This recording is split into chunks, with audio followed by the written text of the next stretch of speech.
I've been talking to myself again. But it's the only...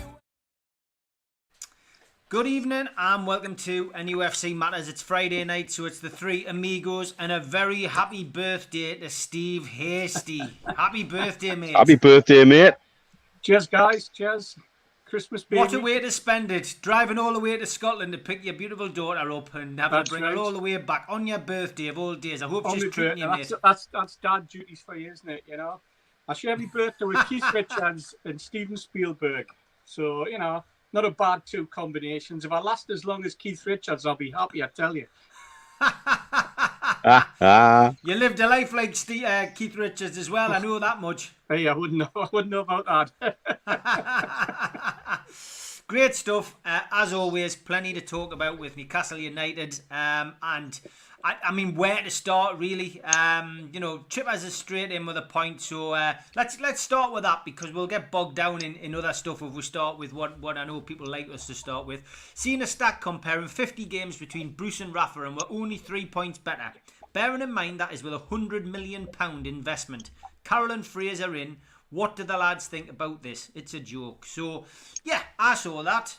Mitch, I saw that stat, and it didn't come as a surprise to me, because it's Steve Bruce. And with the stories once again rearing their head today, which we've heard, and I'm sure other supporters have heard as well, about dressing room unrest, that goes a long way to suggesting that, you know, possibly he has lost the dressing room a little bit, and there has been some kind of altercation. It's all allegations, it's all rumours, it's all flying around at the moment. But I always say there's no smoke without fire, Mitch. And those stats would back up what we already know. Steve Bruce is he's not a great manager. Well, I'm kind of personally over the Rafa Bruce comparisons. It frustrates the life out of us. You're comparing apples and pears in many, many ways. It comes back to this argument that we've spoke about for the last 2 or 3 weeks. If you take pure results and you look at, you know, where we are on the table points wise, quarter final of a cup, on the face of it, you should be happy. But you look at how we're playing football, we're intelligent enough to know the biggest difference between the style that Rafa had and what we've got at the minute is there always looked like there was a plan with Rafa, and they looked organised, and you would go through a game where we had maybe 30 to 40% of the possession, but our keeper would be making half the amount of saves. The football was very, very different. It was a very different style, and there was times at 1-0 with 10 minutes to go, we sometimes look quite comfortable under Rafa. It's so far from different under Bruce. It's so far from that. We don't look comfortable at all. That game against Leeds, and particularly the last two goals, were even some of the pundits now who were backing Bruce were starting to say, hang on a minute, is that a team who'd given up, that weren't playing for the guy? Because it certainly looked like it. I mean, that goal where you've got 3 Leeds players ready to roll it in the back of the net, and there's not a Newcastle player in sight, bar the keeper, for me, says it all. 2 goals conceded from our own corners is outrageous. And then we get word, and you're right, our dressing room has a history of being leaky. Our dressing room has a history of things getting out very, very easily. And that's been the way I seem to think since sort of the mid-80s anyway. But, you know, we've heard things from different sources. The same source that I was made aware of about the ASM being pulled from the flight manifest at the last minute. So it was saying he left Newcastle Airport in a private jet yesterday with no necessarily a return date on the cards. And so if that's the case, if he has left, he's certainly not a victim of COVID, because he's getting on a plane and going somewhere. He was also putting pictures of his new boots on Instagram just before the West Brom game. Now that might be contractually something he's had to do, but it seems a bit strange for a player who's not involved in the game. So I think we need to start a campaign, Mitch, which is "Où est Alain Saint-Maximin?" That was my best French accent. Bien sûr. That was my Tricolore French coming through there, lads. But yeah, I'll stick that out on Twitter, and maybe we'll copy him in, and we'll see whether we'll get a response, because he's usually quite active on social media, but there's been a complete lack of social media posts from the man. And that same source is also the one that's suggesting that there's a core of players who are not happy at all, and that there's definitely a case for Bruce having lost the dressing room in some way, shape, or form. And I find his press conference today quite baffling, talking about Mitrovic. What on earth is he thinking about? Effectively talking up their substitute striker. You know, what on earth kind of line of attack or policy is that to talk about somebody who left the club? We had this ongoing argument with a certain core of the fan base about they weren't happy about Mitrovic being managed out, and they wished they'd had Mitrovic back. And there was loads of comparisons between Mitrovic and whoever happened to be playing up front for at the time, probably for about the first 18 months after he went. That's been dead and gone, and that argument's been put to bed for ages. So why drag that up now? It just all seems really weird. It just doesn't make any sense to me. Steve, there's no logic in it, is there really? Our best player, people couldn't have imagined playing games without him this season. Suddenly disappeared into the ethos. No word about what's going on. Rumours abound that he's, essentially, maybe he's got an injury. Has he got COVID? But nothing coming out of the club. No, and this is part of the course, isn't it? It's been part of the course for quite a long time now. The total lockdown of news. We've said for weeks and weeks now that Bruce's Achilles heel that has been the fans, and his saving grace has been that there's been no fans in the ground, because the performances that we've seen recently would tell you that with a full St James's Park, especially a full Milburn stand, by the way, where we sit, he would have been under immense pressure, but I think would have been of Pardew-esque status. We would have seen him hovering around in the dugout area again. He certainly wouldn't been standing on the cinder track. Do you remember Pardew when he hid, and the crowd got at him? And I had visions of that type of thing. I mean, Mitch is right about the club. We've always had a dressing room that's leaked, and going back further, even further, Mitch, you go back to the Richard Dennis days, and the player revolt that there was when it looked like they were going to bring someone in to replace Dennis, and after Gordon Lee left and Dennis took charge for a short period of time, and I can remember the likes of Irving Napris and Kennedy standing with the press and threatening to go on strike if they didn't give Richard Dennis the job. So player power and the dressing room bust-ups have pervaded for God knows how long. And then you go back to the early part of the last 20 years, the business with Carroll, Nolan, Barton, Harper, that went on there with the dressing room and who was controlling it. I remember a story not too long ago, and I'm sure it was uttered by Bruce, that the people that he liked the idea of players running the dressing room on his behalf. Certain players he relied on, and that was very much a story that was played out in the earlier part of this season. And has it backfired on him?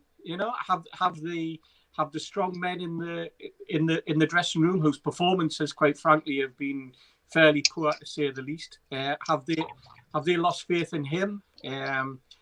It's the trouble is with Newcastle that because it's a hotbed, because we're desperate for news, we'll live on snippets, and because we live on snippets, those snippets become massive issues for the football club, and they've never really managed that PR.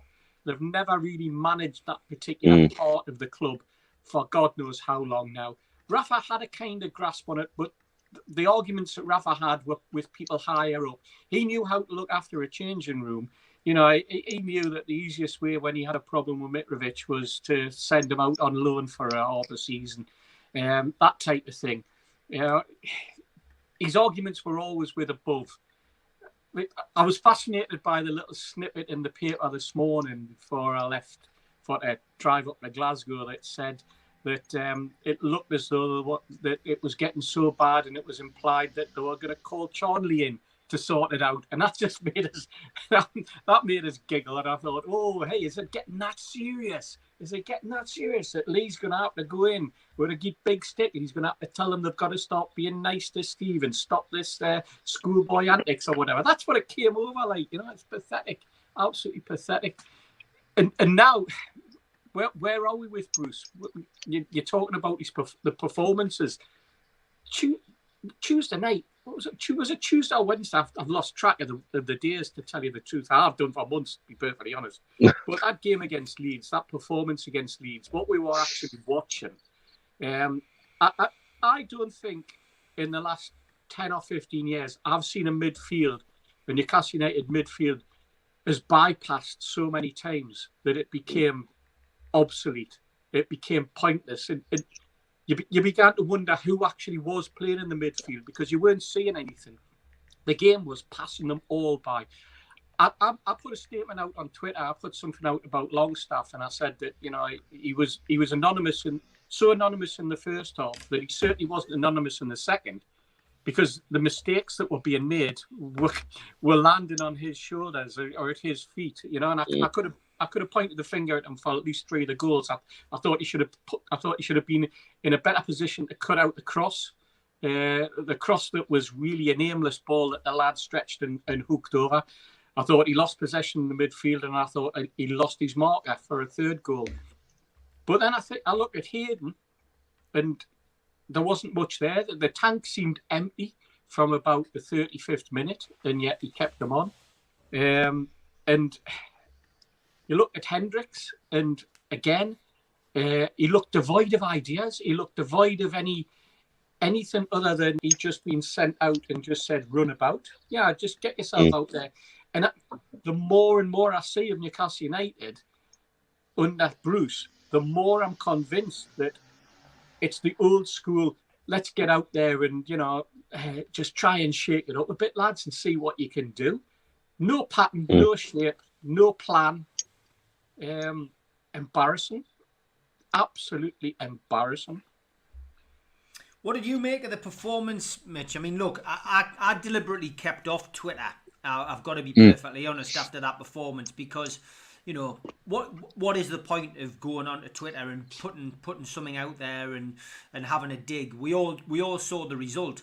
Me personally, I prefer now, whether it's just because I'm getting a bit older, to maybe sleep on it for 24 hours and have a little bit think. And I chose the following day just to put up a picture of Mickey Quinn scoring from the penalty spot and the front page of the Pink and saying this is the 5-2 I'd prefer to remember, which that was my way of dealing with it. But I just thought, it's pointless going onto social media and having a rant about it, because it's just, all you're going to do is waste an hour of your time getting a load of people going, blah blah blah, you're wrong, or blah blah blah, you're right, and who do you blame, and this that, and the other. I just didn't want to get into the debate, and I didn't think it was that bad a performance, really. I mean, if you watch back our live coverage of the game, you go through the emotions. I've noticed it more now, not being at the game and sitting talking to the lads and lasses who do the match day live, how were emotions changed during football.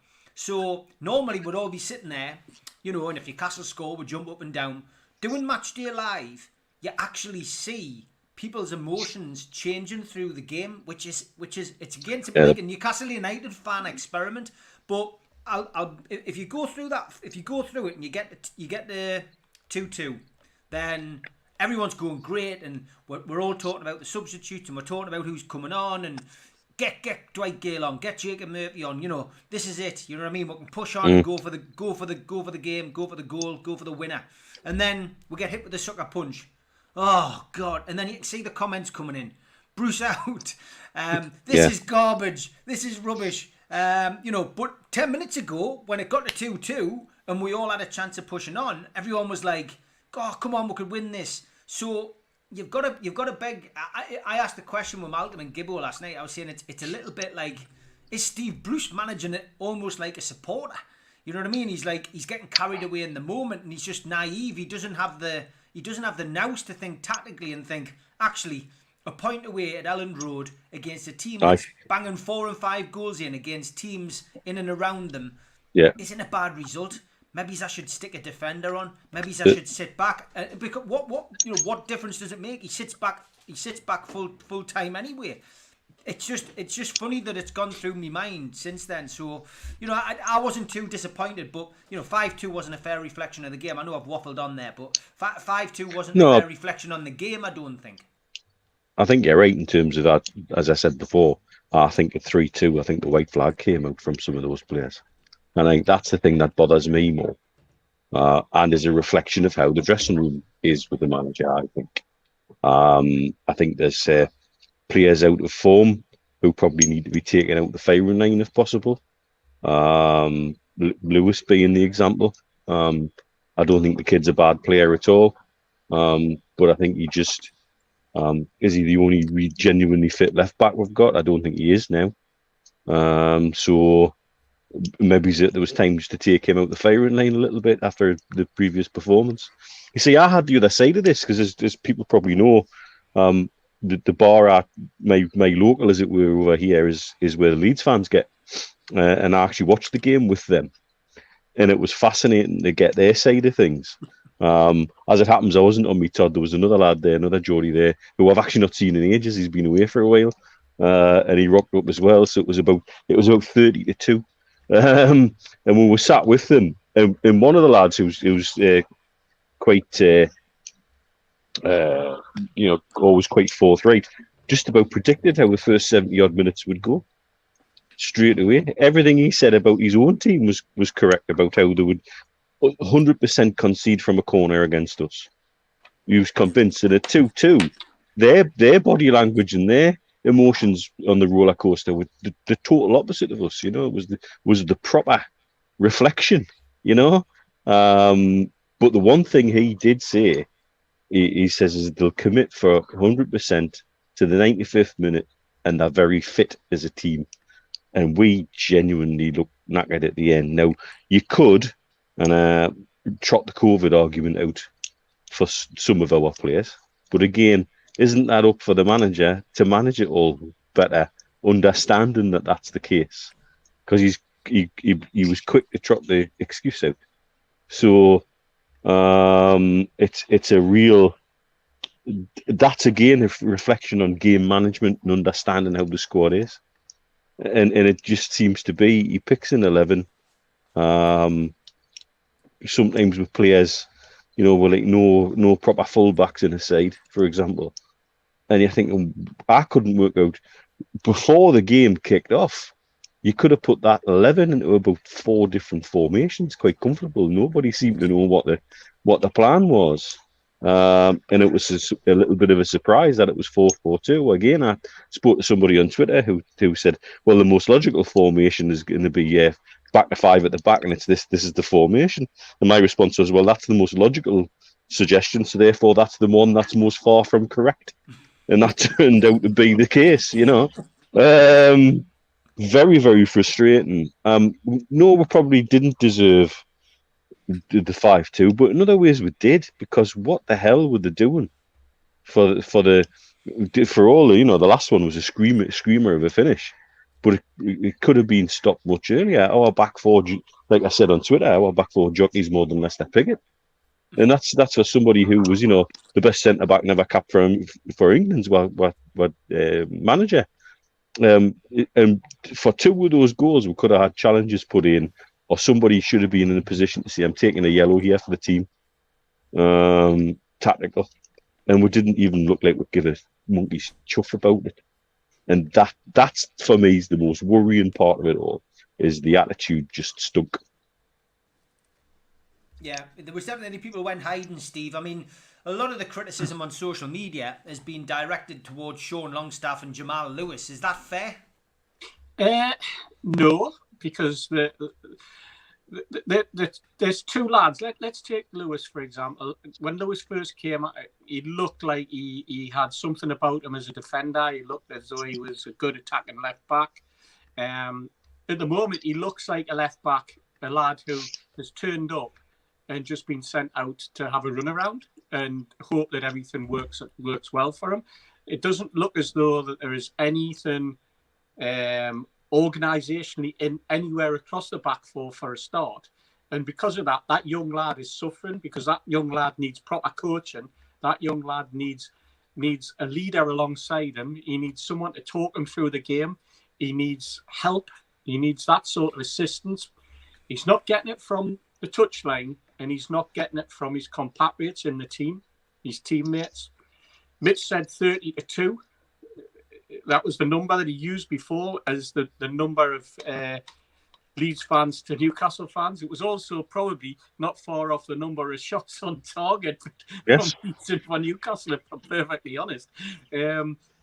Longstaff, again, Sean looks like he needs someone alongside him to just let him know where he is.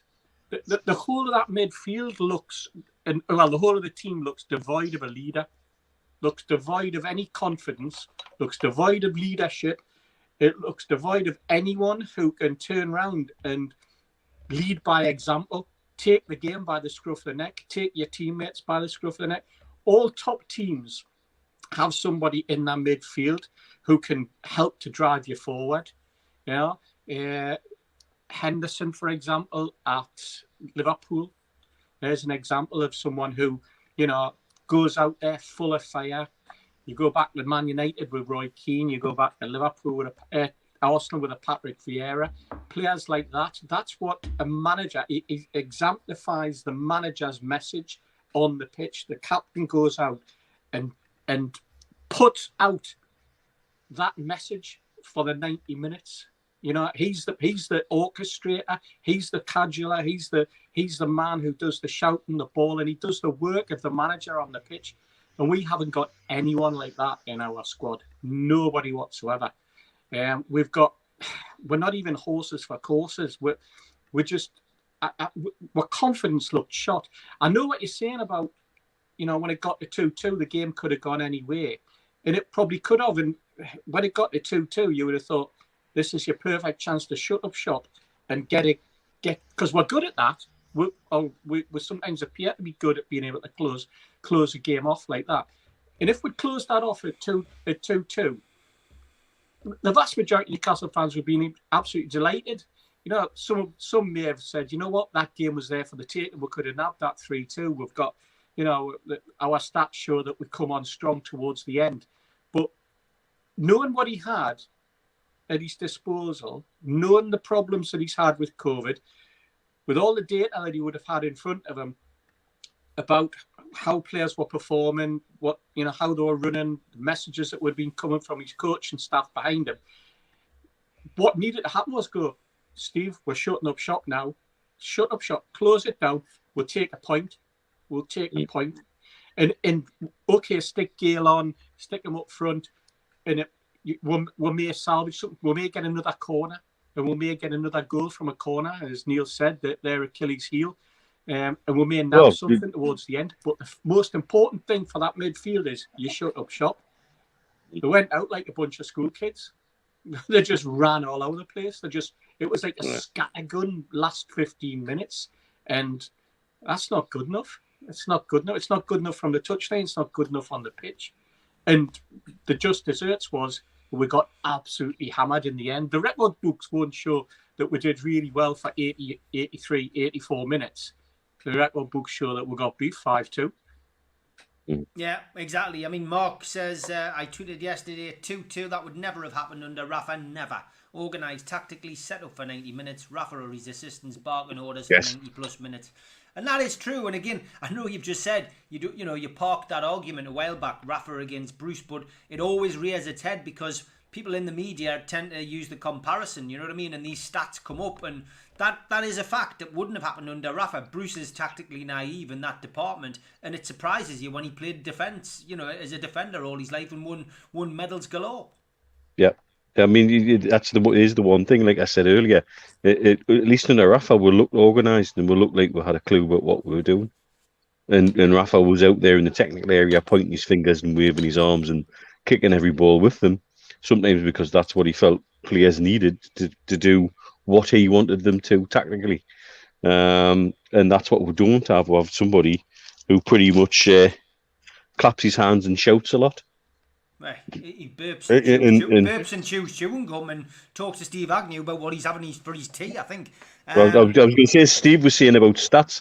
I think the only stats he's probably got in his mind is what's on Greg's menu. Exactly. What did he? Can you, Mitch? You know, when you saw the team the other night, were you scratching your head as to why on earth he dropped those 4 players and why they were all on the bench?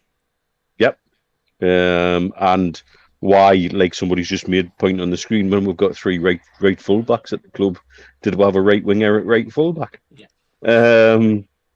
Just because it worked in the desperation stakes when he was chucked on at the last minute and put in a beautiful cross from right back because we were chasing a win against the poor West Brom team. You know, it comes back to, well, that worked last time, so we'll have a go at that again. You know, you can't tell me there's any more planning than that gone into that decision. Yeah, when we've got 3 right fullbacks at the club who are proper right backs. I know people didn't like a couple of them quite a lot, but that's by the by. That's that position, and it comes back to square pegs and round holes. Why play him there when you're playing that formation? Do you put a young kid on who was not a right fullback? He's a right winger. He's done well a couple of times as a wing back. I know a proper fullback in football these days, as I remember it, is a dying breed. They're nearly all wingers who've changed positionally. These days, there's very few proper Frank Clark type fullbacks out there anymore. They really all seem to be converted wingers nearly now. But Murphy's not a converted winger. The kid's still a winger, and when you got right backs who could do a job there in that situation from the kick-off, who again, because we don't know who's had COVID, who's been suffering from symptoms, who's fatigued, who's not. But again, if some of those guys were fatigued, surely they shouldn't have even been on the bench. It should have been a case of who else can we bring from that squad together to put onto the bench and have a little bit of nous about player management. Not game management, not formational, but about the management of those players. Hayden, who they said was really quite poorly, seems to have put 2 shifts in, which the lad shouldn't be being asked to do, in my opinion. His shift at centre-back was outstanding. And then he's in the team again, doing something different a few days later. And surely there's better ways to manage the playing staff than that.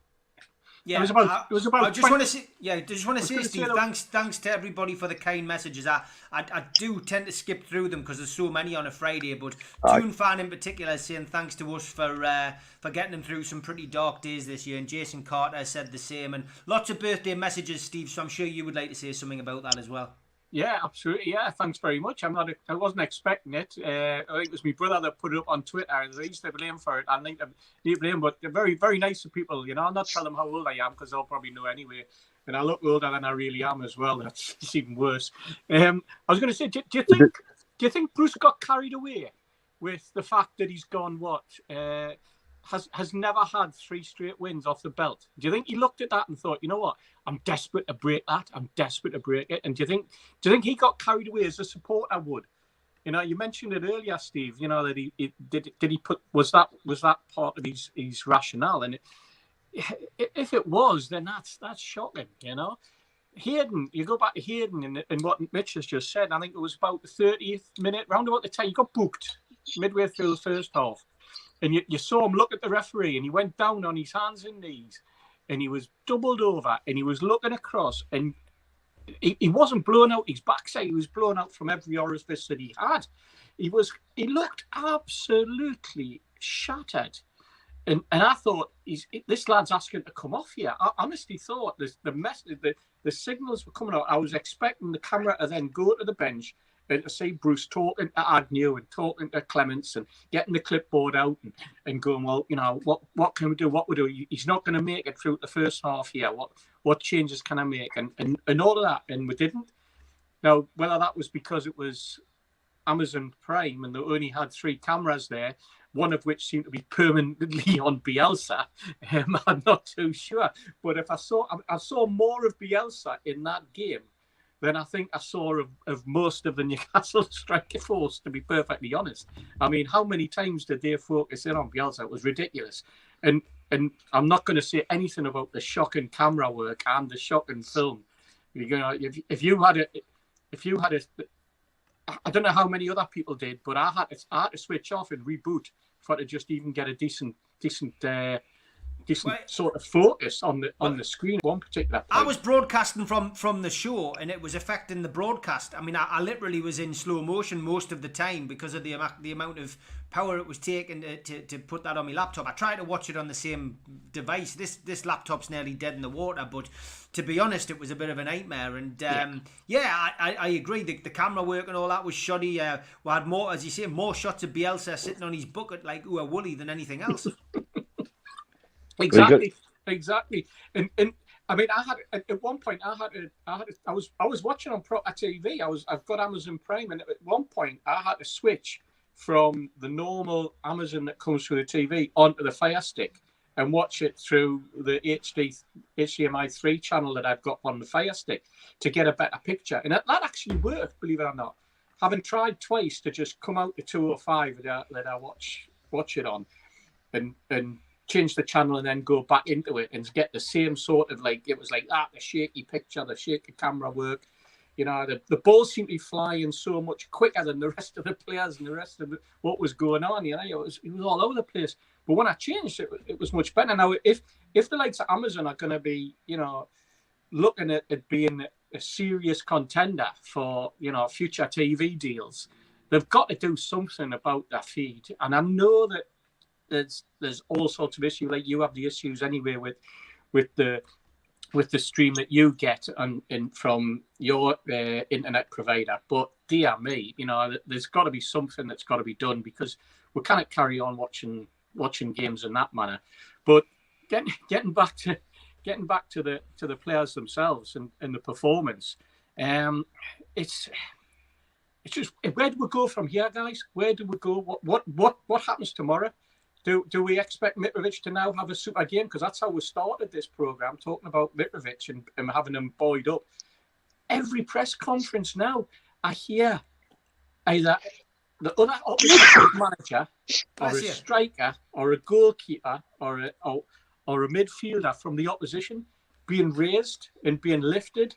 And it's a common thing in press conferences now anyway with managers that they've got to start off their press conference by saying something good about the opposition's manager that you're going to be playing. Jurgen Klopp, I think he's great, mate. Yeah, Harry Redknapp, I think he's great, blah, blah, blah. It's mental. It's absolutely mental. I would rather they didn't bother with press conferences, to be perfectly honest. Get rid of all this business of sticking the manager on a Friday up in front of the TV screens to come out with the same ridiculous platitudes. And it's even worse because they haven't got the likes of, dare I say it, a Luke Edwards, a George Culkin, Craig Hope, a Liam Kennedy, a Ryder, Lee Ryder, in front of them to actually pin them down. They've just on a screen and basically they just talk rubbish. They just come out with cliches and pathetic stuff, So I would dump the press conferences. They don't tell you anything, do they? They don't tell you anything. No, you're right. Yeah. And as you say, that they're not held accountable, and the questions that should be asked are easily avoided. I mean, I'm sure the one question that every single Newcastle fan wants to know is, where is ASM? What is happening with ASM? So we've launched a campaign today. Uwe Alanson Maximan, where is he? What's going on? Tell us, Newcastle United.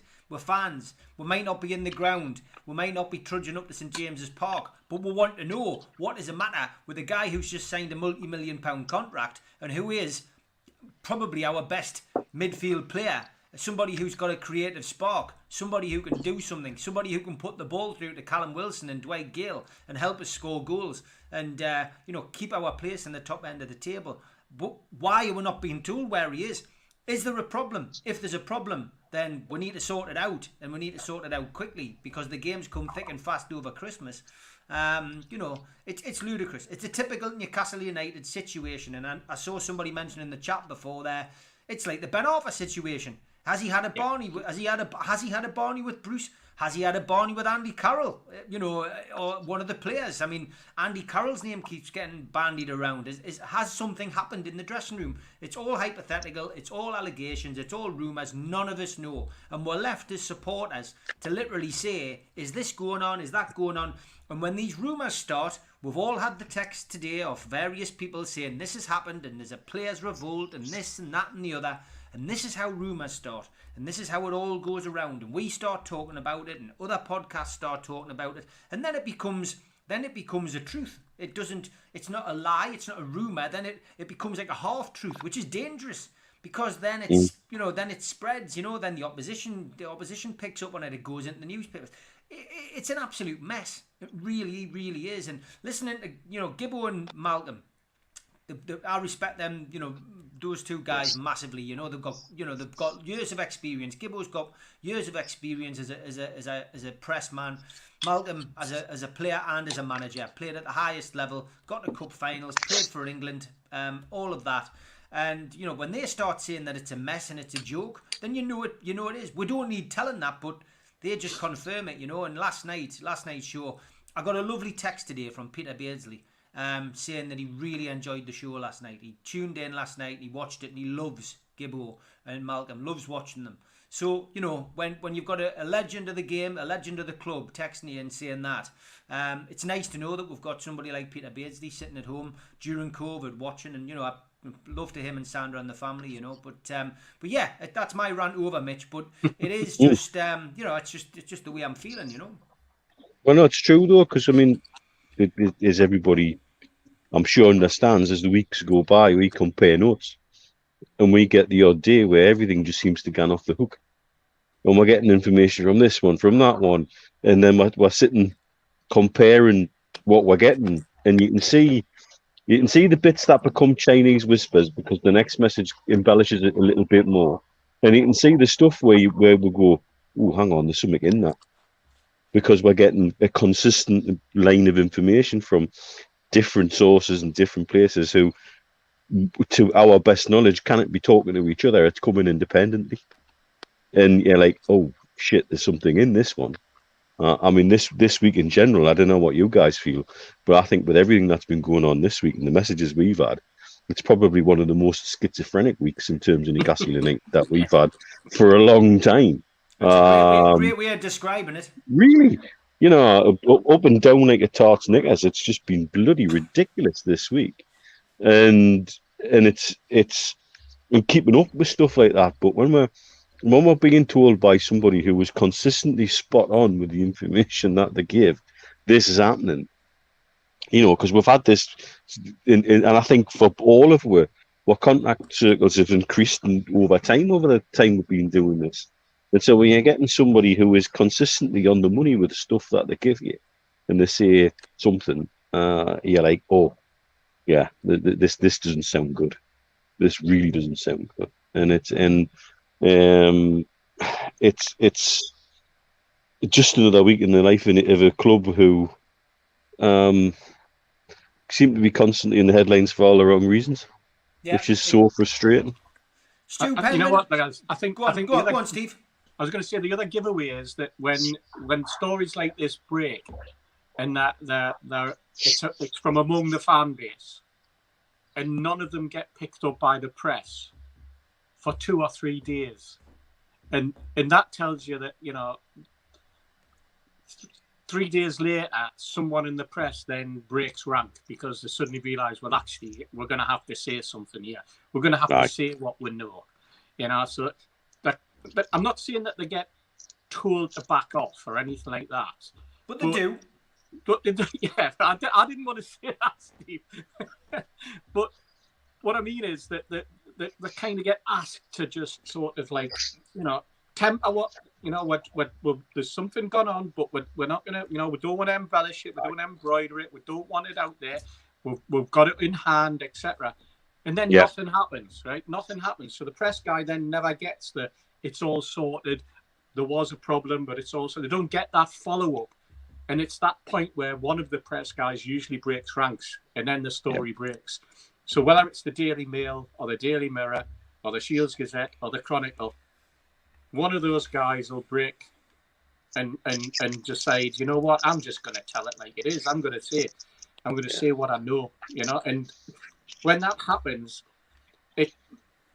that's when fans like us, we go, you know what, the fan base knew that anyway. You know, we'll get caught up, but it's a mess. It's a shambolic mess. But it comes back to the relationship that the manager has with his squad, but just as importantly with his fan base, with the fans of the football club. And I don't think, if I'm perfectly honest, that Bruce has a relationship with the fans. No, I can't recall ever seeing anything. I get told that of people who know him that he's a great bloke. He's the genuine article. You know, he's a caring. People who have that he's managed say, you know, he's the first one who'll ring you up if you've got a problem, or you know, you've got a problem at home, or there's a problem with your family, or with your father, or your mother, or your auntie. He'll take your arm around you, he'll chat to you, and a really, really decent bloke. And yet, he's done nothing since he came to Newcastle that gives any of us any inkling of that.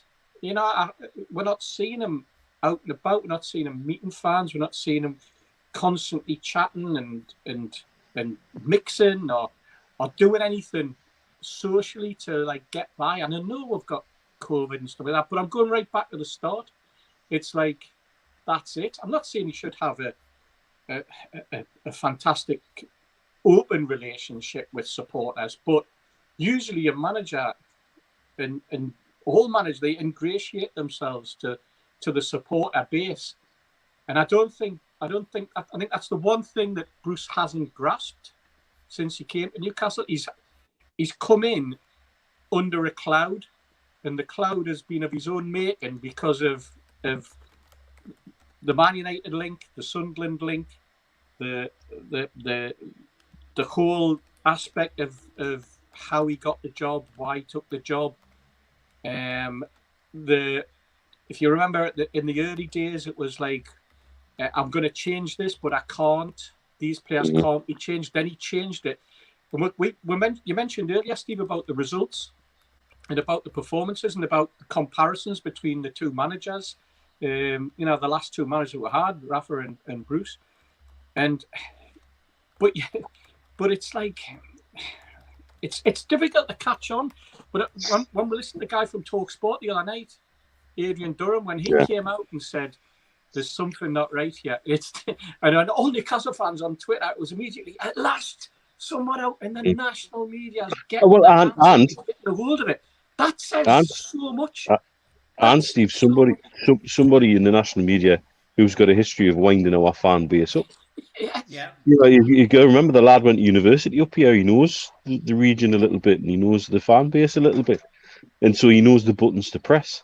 And I thought it was significant that he came out and said these players aren't playing for Bruce here, like, because it's somebody who the reason he gets so many bites out of our fan base on Twitter is he knows the buttons to press, and he regularly presses them for numbers.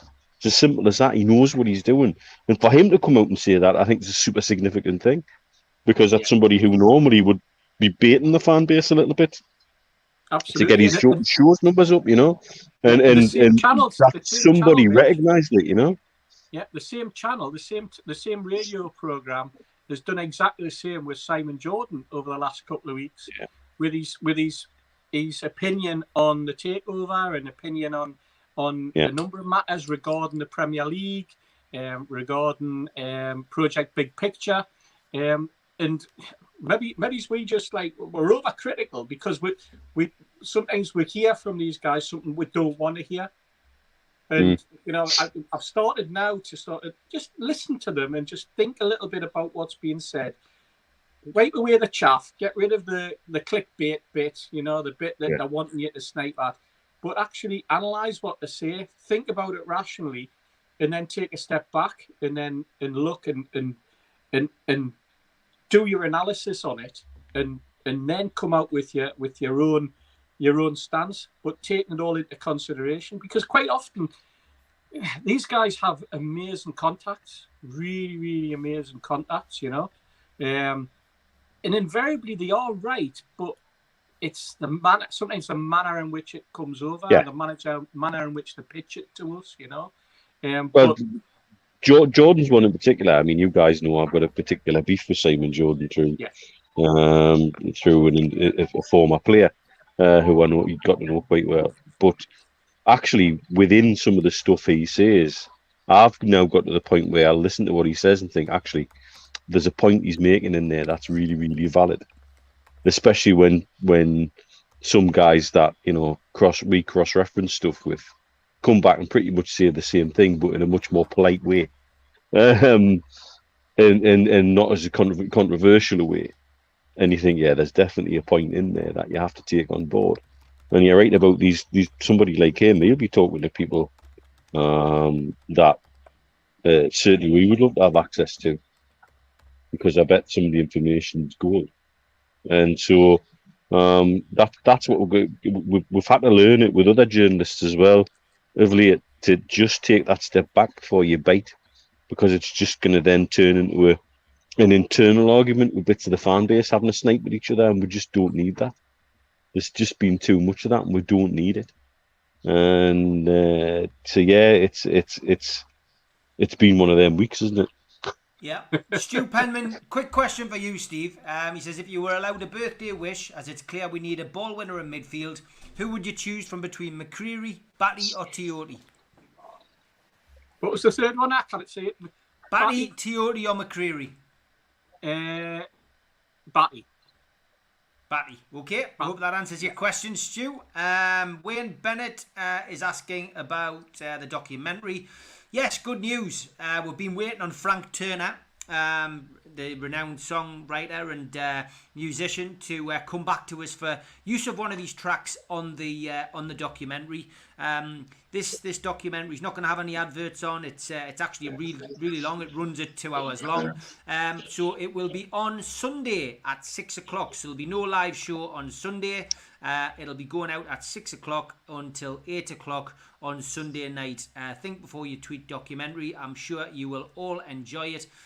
It's certainly, for something that's been done on zero budget during COVID, I'm very pleased with it, very proud of it, and I think you will all enjoy it. So 6 o'clock on Sunday. And we will be doing a match day live tomorrow. I am not going to be hosting it tomorrow. I will be involved in some way, shape or form. But the Irish Connection are going to host it. Daz and Martin, it's going to be in their capable hands. So should be fun. You will be able to use the comment in the chat on YouTube. But unfortunately, they won't be shown on the screen because I'm not going to be running it. So it will be on tomorrow. Newcastle United playing at home to Fulham. Match day live. So join the debate tomorrow, and I'll be tuning in from another part of the country. I'm away for work tomorrow and back on Sunday. So hope that answers your question, Wayne. Right, we're coming into the second hour of the show, lads, and we've put it off long enough. Lots of people asking, as always, about the takeover, and it's filling the chat up as always tonight. Let's talk about the BN Sports deal with the Premier League and Richard Masters' statement, Mitch.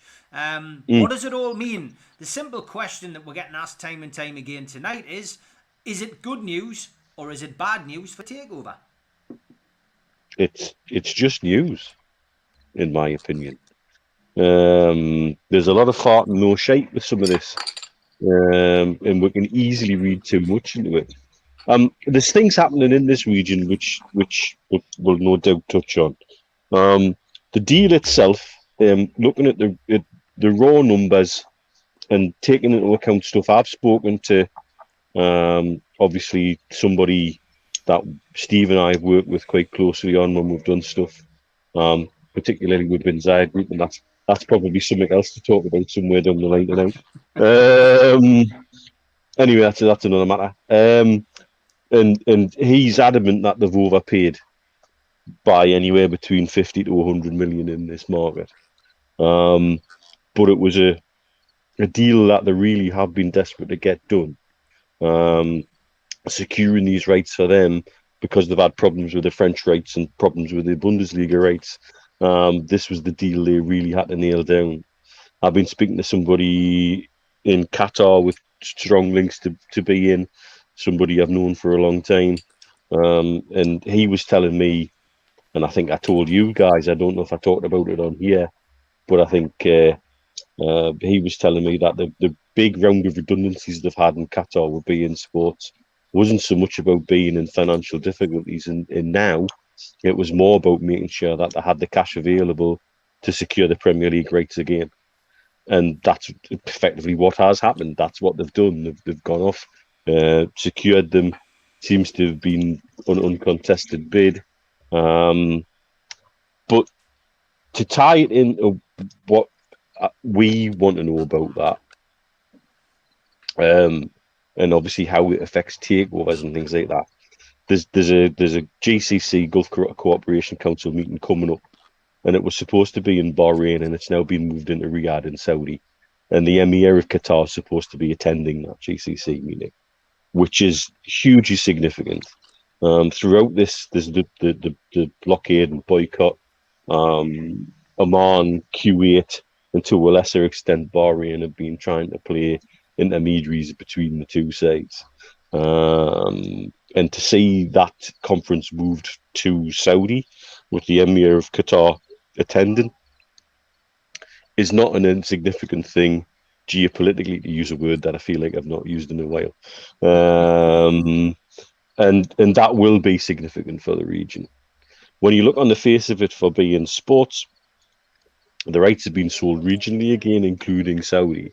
Now, in pre-blockade days, Saudi accounted for anything between 12 to 15% of beIN's marketplace. That's not an insignificant amount of people. You've got to remember, you've got a country where 30 million of the population are under the age of 30, and most of those are sport, and in particularly football, daft.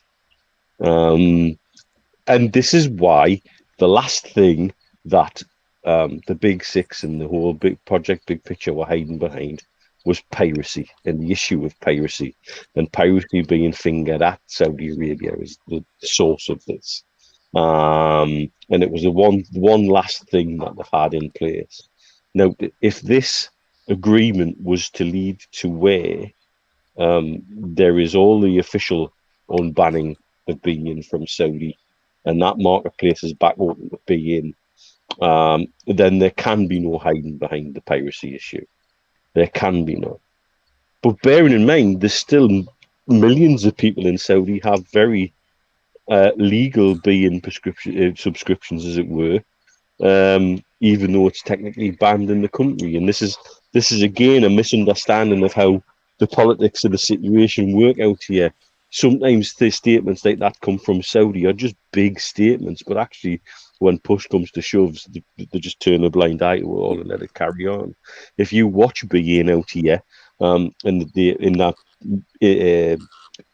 in that ad breaks, there's nearly always one talking about renewing your subscription, and this is how easy it is to do. Scan your QR code on the screen. And if you look at the hotlines for you to ring up if you've got issues with your subscriptions, there's a load of numbers with the country's flag next to them, and then there's a last number right at the end with no flag attached to it at all that says other territories. What's the other territory? Because if you've got a big book of flags of the world, there's only one bloody territory in the region missing from that list, and they've got a hotline for it. So it's a huge part of their market. To have it back open again would be significant. You've got to look at the World Cup coming up in 2022 that I see Gorilla Gloves was gloating a little bit about on Twitter today, and they need the rest of this region's help with that tournament. Getting fans in, getting fans out. You need the short hop from Dubai to Qatar. Because people will want to come sometimes and stay in Dubai and then go to games in Qatar. And it'll all be worked out with that in mind because everybody benefits financially in the region. The Dubai as a tourist hub would benefit massively from the World Cup because people will come and stay here and then short hop into Qatar like they used to. This was always something that was more likely to be worked out than not. But if by then default it removes the last argument that certain members of the Big Six are hiding behind with regards to Project Big Picture and Saudi's involvement in any takeover of any football club, then there you go. There's one less reason that they have to hide away and kick off about objecting to any takeover situation that involves Saudi. The cooling of the tensions out here always changes things geopolitically, not just regionally but globally. It's as I say, and I've used this phrase before, often these things are like 3D chess where we're just trying to play checkers and you can't see the bigger picture things. It certainly cannot be a bad thing, but I actually also don't think it's terribly relevant when push comes to shove in terms of whether it's going to allow a takeover to go through in other respects. But it can't be a bad thing. I think that's probably the best way you can sum it up. Okay, Steve, what's your take on it? Obviously, big announcement and Richard Masters waffling on as usual, but yeah, it seemed to be significant. It just seems to be another thing, another thing done. My feeling is it's still really going to come down to the arbitration process. Yeah, well, my feeling is that it'll not come down to the arbitration process because I don't think either party actually wants to go to court. I think we may have a situation where Newcastle United might want to be able to press the flesh in court and have their say and might want his day in the court. But I don't think the Premier League would want that. I know they'll be fighting and they'll be saying yes, we've got a strong case. But we all know that it's all down to piracy. And if the piracy situation's resolved, and if all this geopolitics that Mitch is talking about and this sort of realignment of friendships in the Gulf is to be believed, and it's looking more and more likely, not just because of the change in the presidency of the US, but globally, the whole pandemic, the whole all of the issues that have gone over the last 3 or 4 years, the problems that have engulfed that particular region anyway, where, let's face it, everything we've used that word compromise, and we've said that compromise is always going to have to be a compromise. And the irony is that if Saudi and Qatar get together and come to some sort of agreement, and yet the Big Six, who we know are the ones, possibly even only 5 of the 6, are the ones who are objected or have objected so strongly about the takeover and used piracy as the excuse and stood their ground. And from what we heard a couple of weeks ago, that even Masters and the rest of the Premier League board felt as though that it was time to move on. But those 5-6 clubs were now the power brokers and now the people who were digging their heels in the sand and saying, no more, they're not coming in regardless. If Qatar and Saudi sort out the problems, how can the top 6 still object to what went on in the past when everybody's resolved? It's like a dead argument, isn't it? Oh well, you did this once, you did that once, you were nasty to us, blah blah blah. When geopolitically it can the issues can be resolved at a political level and a geopolitical level, and yet we still have a situation where 5 or 6 clubs in the Premier League are still going, no, you're not getting your ball back. No, we're not giving it to you back. No, you can't come into our gang. It's like schoolboy stuff. It's playground stuff. And for me, the pressure will eventually come to bear from the politicians who will say, guys, you don't have a leg to stand on. Now you're going to have to let this go. You're going to have to let your objections go, and you're going to have to move on because the country needs to move on. Qatar needs to move on, and they've asked for it. Saudi needs to move on. Britain needs to move on, and you guys at the top 6 of the Premier League need to go. You need to move on, because you cannot hide behind the fear factor of Newcastle being taken over by PIF. You've got to go through that. You've got to cut out the chaff, and you're just going to have to accept the whole rationale that's been put in front of you. Allow the takeover to happen, and live with it. You know, fight against it on the football pitch. Fight against it in the boardroom, in terms of what you do financially to keep your own selves strong, but don't expect to hide behind something that everybody else in the argument has resolved, but you haven't. It's crazy, absolutely crazy. And I think if anything, that's where we're going to be at. We're going to be those top 6 clubs in the Premier League are going to be sitting there out on a limb.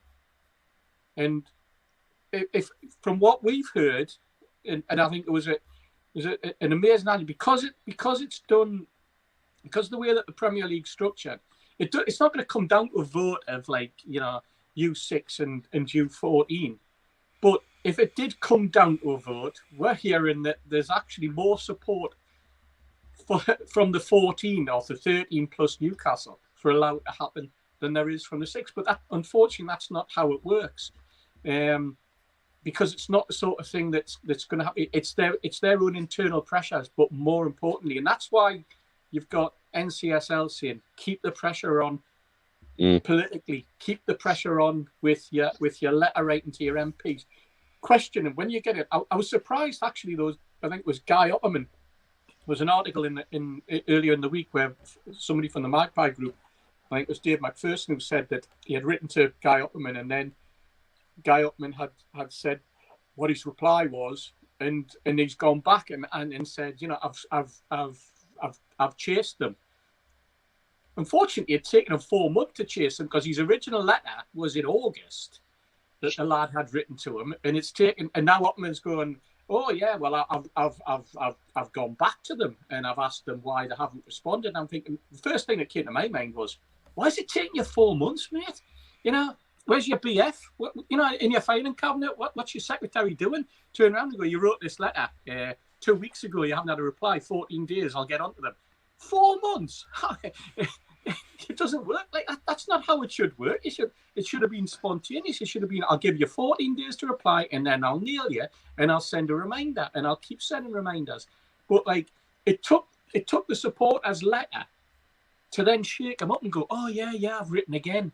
That's embarrassing, to be quite frank. You know, that's it. That's embarrassing. And as a politician, you shouldn't be hiding behind that. You should be embarrassed by it. You know, but at least he's done something, I suppose, and at least he's keeping the fight going, or keeping the topic in the public eye, and you know, it might help him politically as we move forward. But that's why you've got to do that. Do what the NCSL lads are asking. Keep the pressure on politically. Keep hounding them. And when we see letters and we see responses from government ministers or government departments, analyse them. And where they haven't answered the question, go back and say, well, you haven't answered the question. This was the question. This is what I wanted. This is the answer I'm looking for. I'm looking for an answer to X, Y, and Z. Why have you told us A, B, and C? It's pointless. So keep on to them. Keep hounding them. You know, keep the letters going. And eventually you'll get somewhere, because this is important, you know. And I think, you know, people are looking back and going, well, you know, what's the point of writing to an MP? What's the point of writing to an MP who's then going to write to someone else? Because it's keeping it in the public eye, and there's more analysis done on this takeover by Newcastle United fans than the vast majority of lawyers and solicitors and legal clerks. You know, what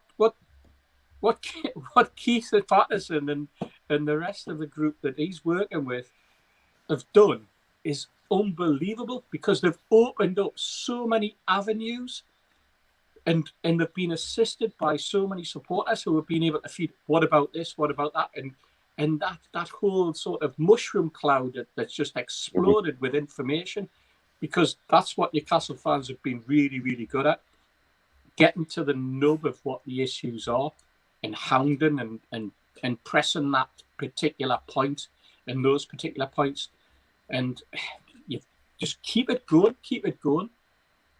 Yeah, I would agree. I just want to say to you, Mitch, the NCSL lads have done a great job, and Steve Hasey's just said that. But the amount of criticism they've took on Twitter this week and the trolling has been ridiculous, hasn't it? And not necessarily from trolls, people just having a pop for the sake of having a pop. The trolls have been involved as well, of course. Look, I like I've said before, I understand frustration within the fan base.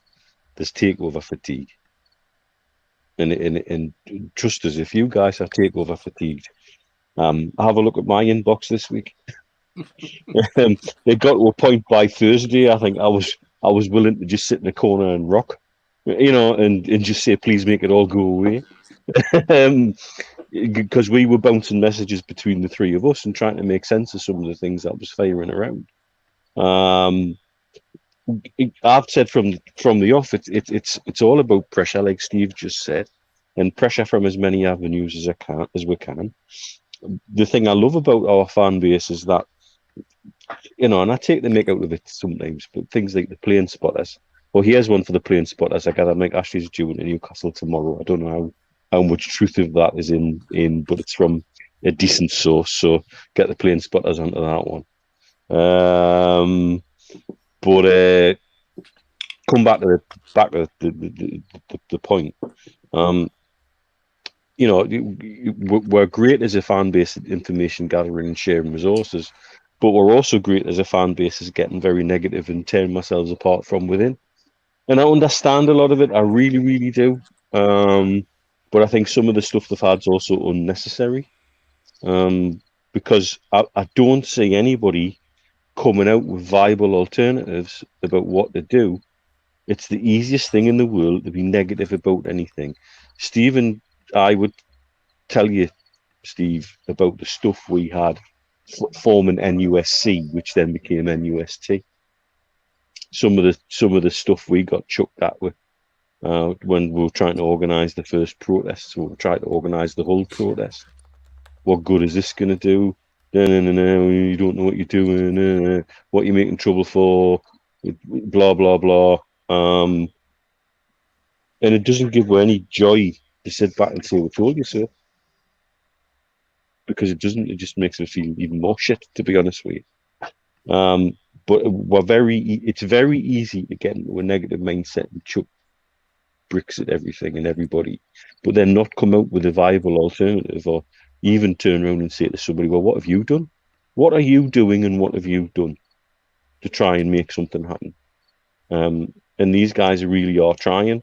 And no matter what people say, they've bruised enough egos within the Premier League, and they've created enough pressure to make certain things come out. And that's all we need, is that pressure to keep being applied. But it is very easy for things to become internal, for things to become personal, almost on Twitter in particular. It becomes this echo chamber where you hear sometimes only what you want to hear because of who you follow and how you manage your own social media. And that's why I think more and more we've become better at taking that one step back when somebody says something and think, okay, hang on, where are they coming at this from? What's the motivation? What's the driver here? And I think Keith and the guys probably haven't had the time doing that some of us have had. And so again, I understand their responses sometimes when they get accused of, that's very unprofessional and not very good. God, the amount of times I've wanted to snap something back immediately at someone, and if I had done, I'd have made myself probably end up with egg on my face. And it's sometimes easier just to sort of take a deep breath and turn the other way. But that's also very hard to do sometimes. It's really, really, really frustrating when I see that negativity within the fan base, and people talking about, well, I don't want to cause a rift, but I don't want to cause a divide, but, and then the very message they're sending out does exactly that. And that's just not useful. We spend our time looking at our differences and focusing on differences when ultimately we all want the same thing. We want Newcastle United to be better, bigger, and more representative of what we want. And there's been too much coming from places with their own agendas about it, which has frustrated me a lot. And I understand how relationships between organisations and bodies and within football work, and some of those groups want to keep the relationships they have positive for their own reasons, which I get, but it also doesn't mean you should trash somebody else in the process. It's better just to stay out of it, in my opinion. Yeah, big shout out to newworkwear.com, specialists in the supply and branding of clothing in the workplace, who are our main sponsors. Well done, Neil. Main sponsors for the StreamYard application, and cutexshop.co.uk, makers of pool tables and snooker tables in Wallsend, Newcastle, as well as the t-shirts that we sell at newcastlelegends.com. Get yourself on there if you want to buy one for yourself or for somebody as a gift. And we do play out our podcasts on iTunes and Spotify. So if you missed the show live and you're out and about and you want to listen to it when you're walking the dog, like Malcolm does, then get yourself on there. We've also got some wonderful calendars available, and all proceeds are going to the food bank. Again, newcastlelegends.com, which takes us nicely into these little items, which I'm going to get Steve to talk about. Steve, some wonderful programs signed by Rafa Benitez, which you have sent me in the last day or two just to have a look at, and tell us a little bit about these and what's happening with them. I think those who have got long memories, like I a memory can go back a week, will know that we had the premiere of We Are the Geordies last Friday night, and that's why we recorded the show last Friday. So at 7:30 we had the premiere. We had a preamble. The show itself, if anybody didn't have the chance to watch it, it was beautifully put together. George Culkin, eminent writer in the Northeast, writes for The Athletic now, formerly of The Times. He presented it. He was the presenter of the particular evening. And George had gone down to speak to Rafa. He went down specifically to have a quick chat with Rafa, and he came back with a little message that was shown before the premiere started. And at the same time, Rafa very kindly signed these 3 programs. The Fulham program, which was the program that started off the first game of the season in the promotion season, where We Are the Geordies is all about. The first home game, which was the game against Fulham, against Huddersfield, which for those with longer memories than I will know that we ended up losing that game 2-1. And then the final game of the season, the game against Barnsley, which we won.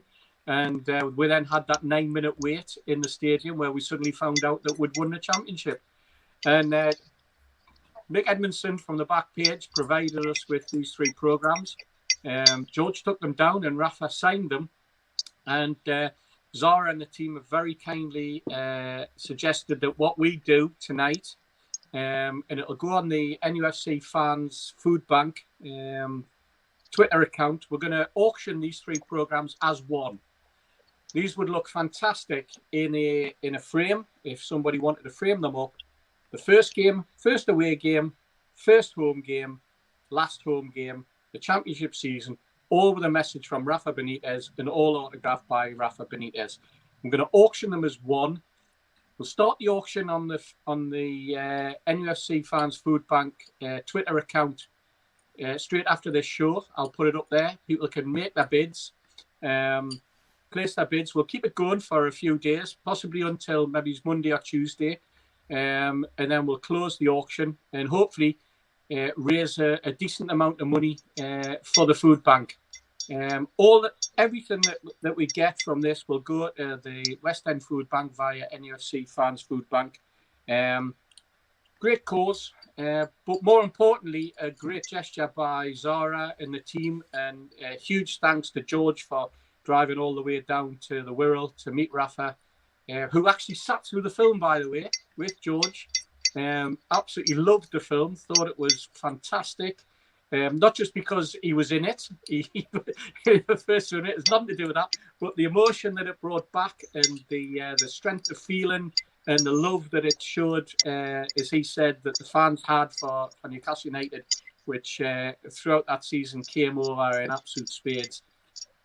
So if you haven't got the video, go out and buy it. You can get it still from most of the usual outlets, HMV, places like that. You can, unfortunately, I think we can't guarantee that if anyone tried to order it online, they would get it before Christmas, but you can certainly buy it at HMV in Newcastle, HMV in the Metro Centre, and in the back page. So if you're looking for a nice little Christmas present, and you're looking for something that can just be just put on, because let's face it, I don't know about you guys, but well, certainly you haven't, Mitch, but I bet Steve's got a copy of the Radio Times already, and he's seen some of the rubbish that's on over Christmas. So the first thing you want to do is go, it's not pretty viewing. I certainly don't get what? the Radio Times. I'm not that posh. Did you not still mark out the programs on? I was going to say, you look like a highlight out already, Stevie. You know, man. I'm too busy doing this. But it's a great. We've all seen the film. You know, we've lived and breathed this film for 4 years. We know what's gone through it, but to see the way that it's been taken on by the fans has been fantastic. Davy Craig, who's in the film, he's actually been approached, and he's been on Radio Newcastle this week, and he's just a lad who's in the film, and Radio Newcastle wanted to hear his story. And so he's just one of the 11 fans that were followed, and it's great. It's absolutely fantastic, because it's especially when we haven't been in the ground, and that final piece, So that's my plug for the film. But more importantly, the plug is for the auction. We'll go on Fans United, NUFC Fans Food Bank Twitter account straight after this show. Give us 20 minutes before I get it up, and then the auction. You just put your bids in, send us a DM. Stuart, who runs it with us, we'll collate it all. We'll keep letting people know how it's going over the weekend, and then we'll just have it out there. Somebody started already. Will McFarlane said £150. So if you listen to what Steve's saying, he's going to stick it up on Twitter. Yeah. Is it going on the DM? Is it going onto the food bank account or going onto your account? It'll not be on my account. I'll do it on the food bank account, and then I can keep track. It's all to do for the food bank. It's all to do for NUFC Fans Food Bank, which will feed all the money to the West End Food Bank. So that's the best way we can do. That's what fans are used to. Fans are used to NUFC fans being in that place on Strawberry Place on a match day. So I just want to keep that going. Keep the momentum and keep that cohesion and that link, and then John and the team will benefit as they would, and just treat it exactly the same as a donation that we have on match days. It's a great cause, and I don't think people realise that what's happened with the food bank and what's happened with the fan group. Obviously, we followed on from. The Liverpool and Everton fans who were the originators in 2015, and we were the second club to do it. But there are a number of clubs, and there's a little group now of about 10 or 12 clubs, and their supporters who are doing exactly the same nationwide. And we're now supporting Ian Byrne, who has got this Right to Food program going, and he's put a case through in Parliament where he thinks that everyone in this country should have a right to food. And I don't think there's anyone out there that would be able to turn around and go, no, you haven't got a right to food, because we have. That's what we have, a right to eat. We have a right to be provided with food.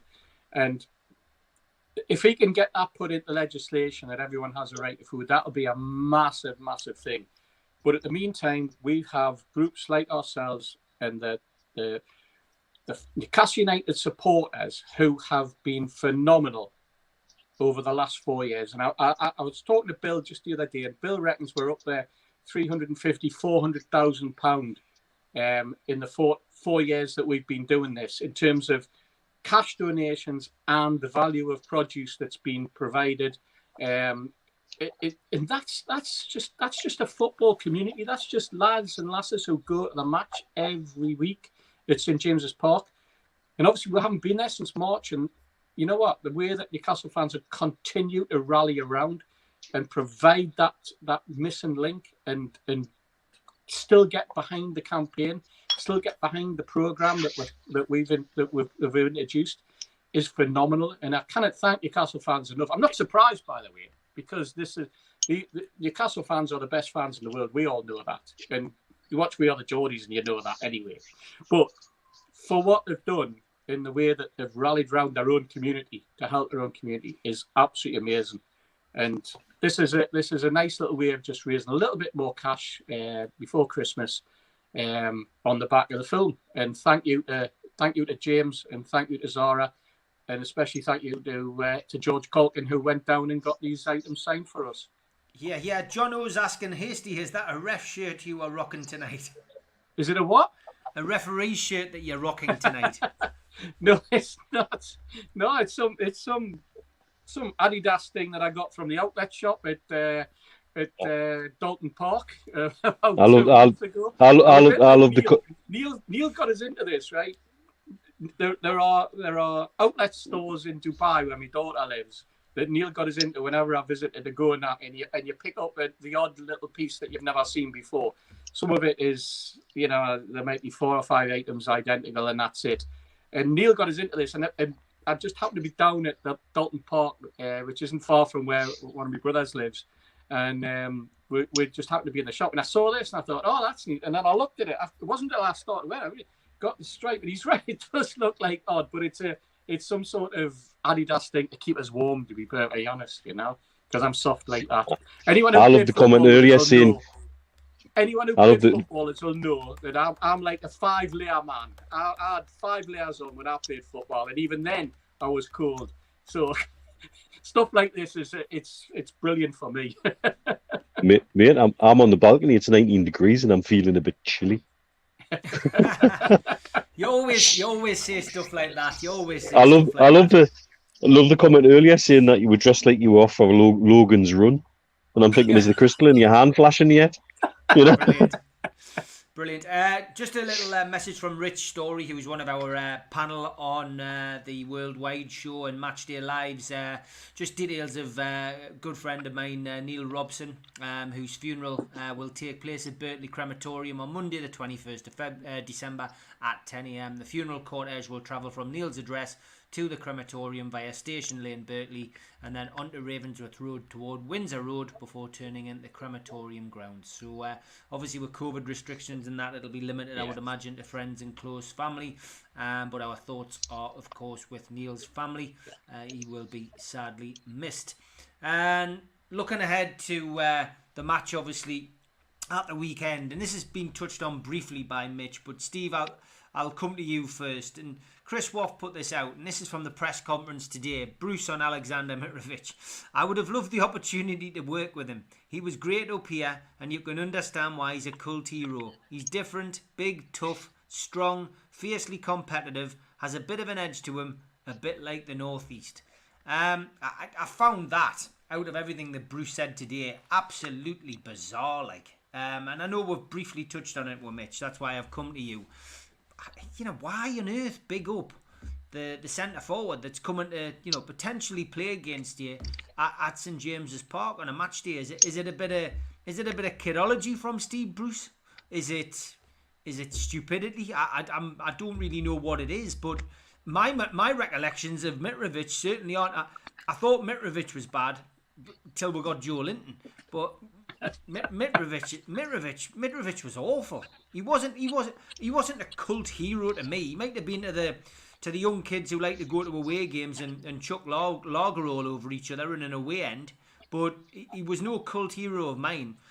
He couldn't hold a light to the likes of Alan Shearer and David Kelly and Andy Cole and Paul Goddard and all of those names that I've seen wearing that beloved shirt. Couldn't hold a light to them, couldn't hold a candle to them. But I just don't understand. I just don't understand the mentality of Steve Bruce coming out with that today. No, absolutely, it was crazy. When I read it, I was like, "What? Where's he coming from? What's that about?" It's like, the first thing is we're playing them. We're playing against them. the guy hasn't even been in their team for the last couple of games, from what I can gather. I was actually on the phone just before I started the program. I was on the phone to a friend of mine from Fulham, and I remember I've had umpteen conversations with him about Mitrovic, and he's very much like us. It's like, well, he's a liability on the pitch. I think the best thing I say was like when we sat with Rafa once, Steve, if you remember, and we talked about Mitrovic, and I think it wasn't Rafa that said it, but it was somebody in the company that was close to Rafa that said he can't jump. He's got lead boots. He said he's got lead boots. He can't jump. He's not that. And I know that he scored goals in the lower league, and I know he scored goals for Serbia at international level, and I know there's a style of play, but he was more. He's the sort of lad that it's like there's more to football than aggression, and it was all elbows, and it's all like sort of a battle, and it's all whipping up the crowd. And to me, a footballer that has to spend his time whipping up the crowd is a footballer that has so many doubts about his game it's like you've got to hide behind something, you didn't need that.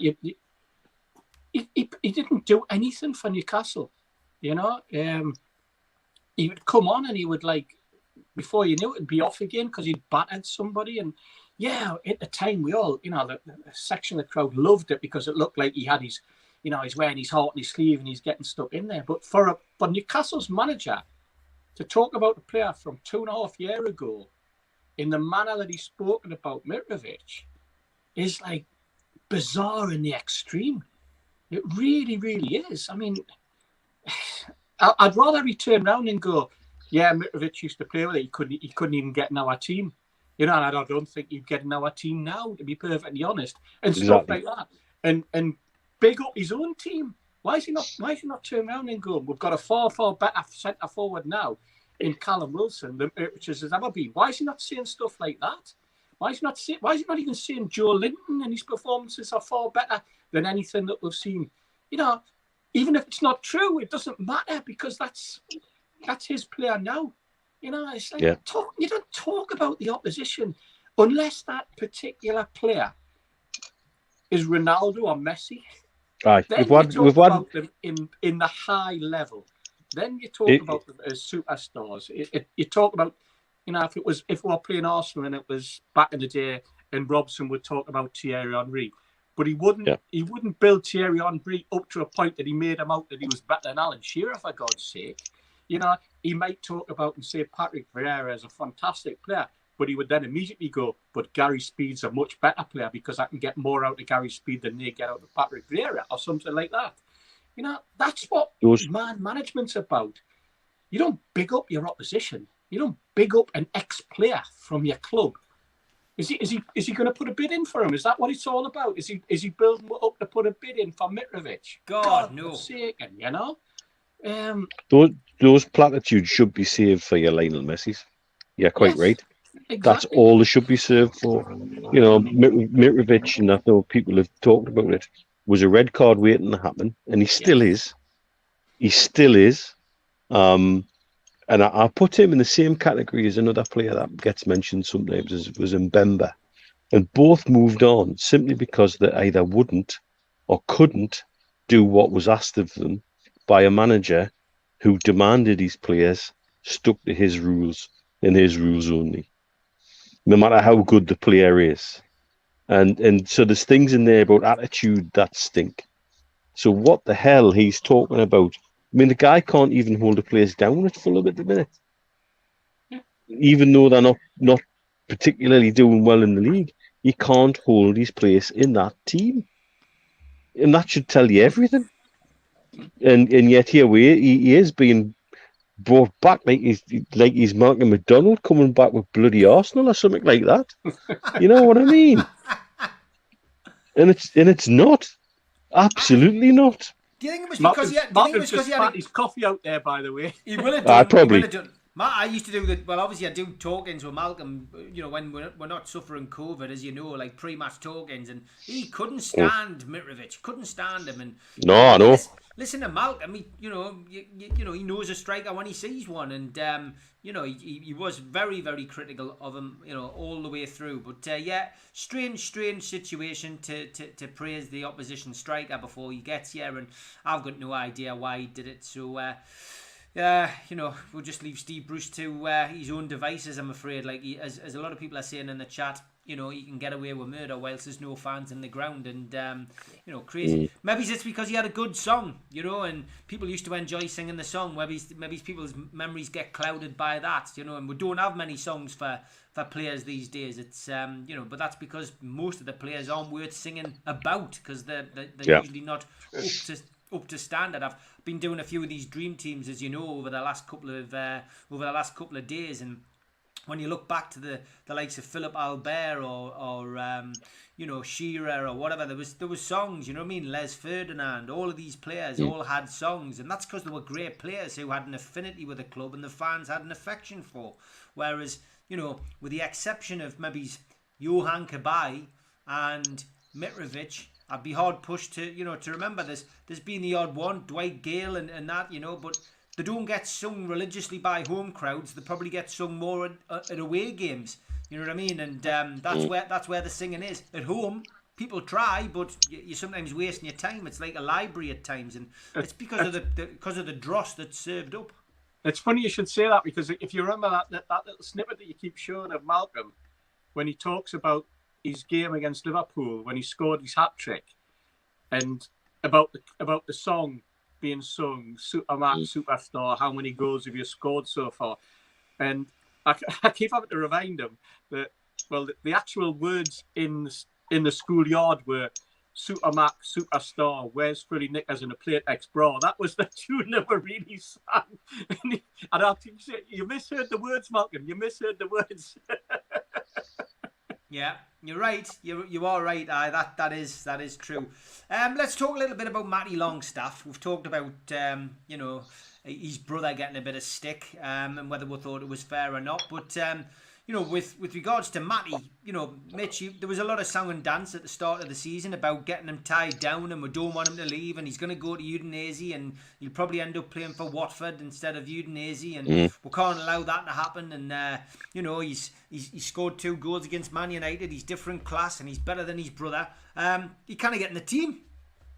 No, at a time when if we're short of bodies and we need, you know, somebody with an engine in the middle of the park, you'd think he'd slot in. And bearing in mind, he also signed, one of the things we were told he signed the new contract on the basis of was got some sort of guaranteed playing time. So where's that? You know, he hasn't even really made any impact from the bench. So what the hell's going on there? And again, it just feels like, well, is there something going on behind the scenes we're genuinely not aware of? It's strange, because I think his engine in that centre of the park against Leeds might have made a bloody difference. You just don't know. But also, it comes back to though, along to sort of like argue with myself, the comment I made about you know, a young player in Lewis being chucked in and asked to do too much, and now looking like he needs a bit of a break from it all. So why is one player being handled so significantly different to another? Because we can't say he's not ready for game time. He scored 2 goals against Man United in 2 games, man. You know, people who do that, they must have something about them. So why isn't that being used and exploited at a time when we're short of bodies and short of engine, and we've got players who are tired and players who are weary because of COVID and what have you? Strange. Don't understand it. Yeah, I mean, Steve, it's a strange situation, isn't it? Why, you know, you can't get back into the team. It is, yeah. You know what? It comes back to managers. It comes back to managers having the confidence in their own ability to be able to see what's out there. Like, Paul Gascoigne would never have got a chance in the current game.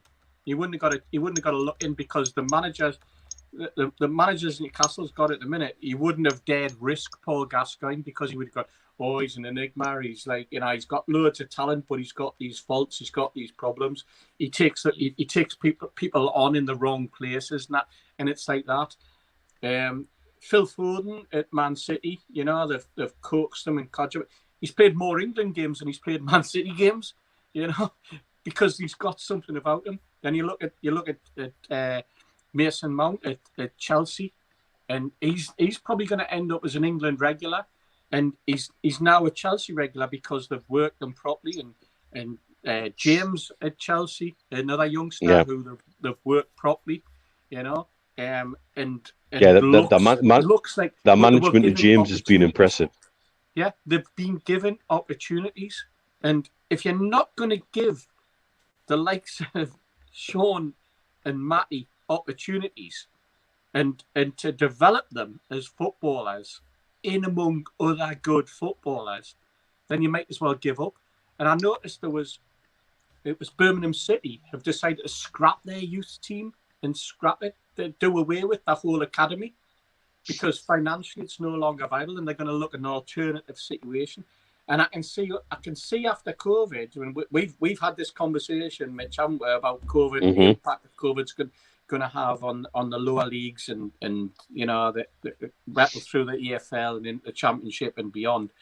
But if clubs are now no longer looking at academies and wanting to develop players that way, plus with what we've got with Brexit and the way that players' contracts and who you can actually bring in is again another for a club like Newcastle is vital. They've got to have the confidence in the players like Matty that can come in and give them the opportunity, have the guts to give it a shot. That game on Tuesday night, providing the lad, I don't know, maybe the lad's not fit, maybe the lad's still carrying injury, maybe he's not quite right. I don't know. Maybe he's been affected by COVID. I don't know. But if everything is absolutely fine with him, that was a perfect game where a young lad is playing against other young lads in the midfield, young lads who have been like hungry and been given the chance at championship level and have moved up, and him who's been at a Premier League club for the last 3 or 4 years. Yeah. And coming through and being part of a squad and giving him the chance to go up against some of those midfielders against Leeds and show them that, hey, you might have been doing it in the Championship, but I don't even need to go into the Championship. I'm good enough to be able to do it straight into the Premier League. You've had 2 or 3 years because of the Leeds situation to be developed. I'm good enough to do this. And I think the lad's a confident kid. I think he's got that confidence, his own mental confidence, and I think his brother has as well. But who's coaching him? Who has the confidence in them to bring out that confidence in them? So who can coach them and show them what and give them that confidence on the pitch? That's why he's not playing, because there's nobody out there has got the guts. That's the whole top and bottom of it. If a lad's good enough, then throw him in. Like I say right at the start, I reckon if Gascoigne was starting his career now, he wouldn't get a chance. It's exactly the same as Peter Beardsley. He had to go way down into Carlisle, then off to Vancouver Whitecaps before he then came back and showed us what he was really like. That's not going to happen with young lads now. It's not going to.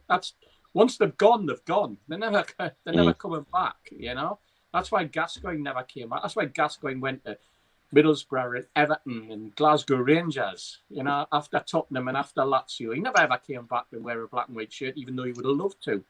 But once they're gone, they're gone.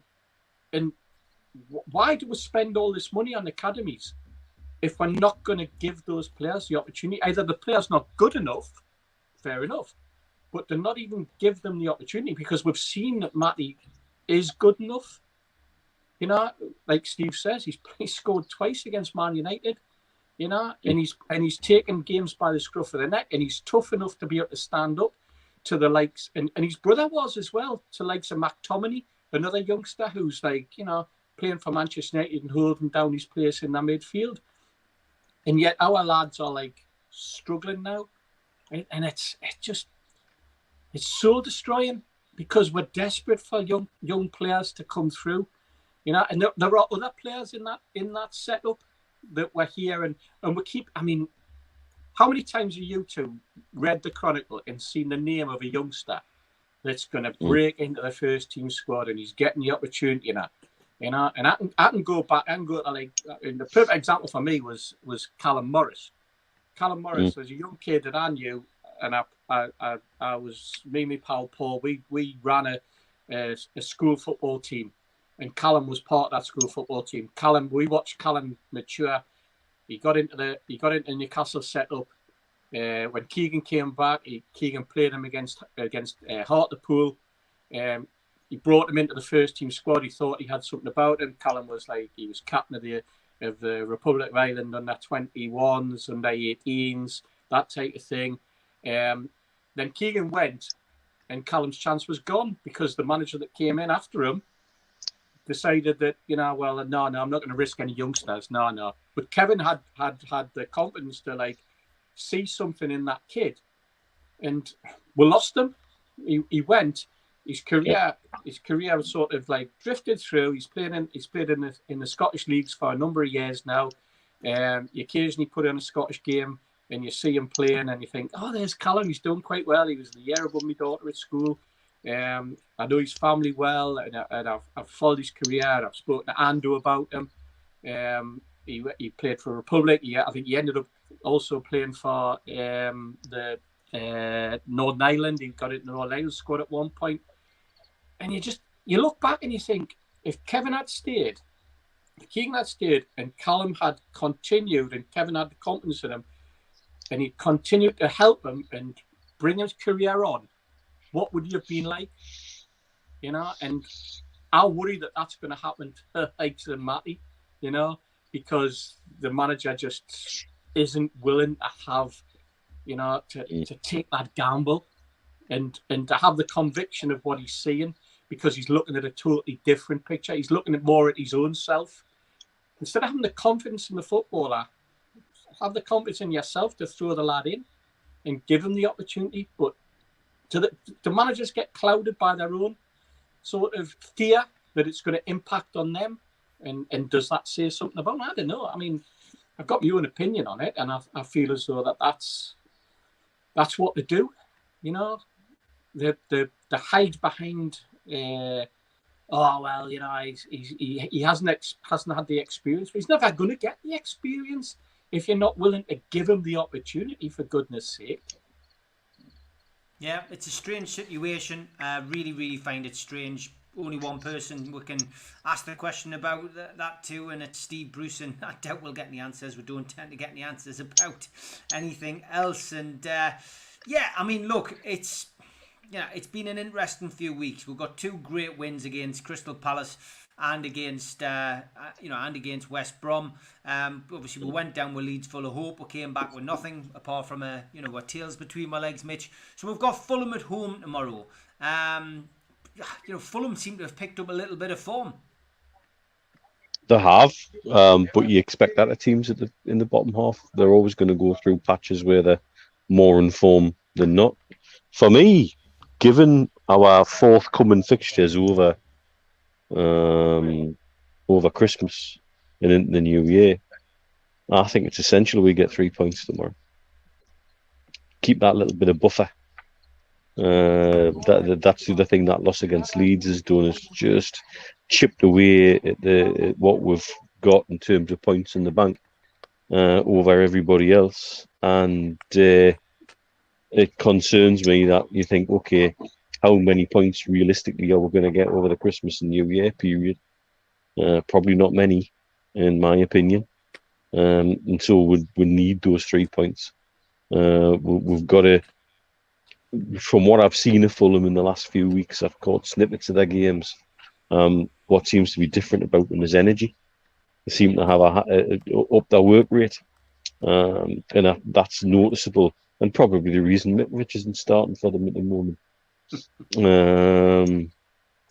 It's so for me, yeah, I think it's important to pick up the 3 points for that reason and that reason alone.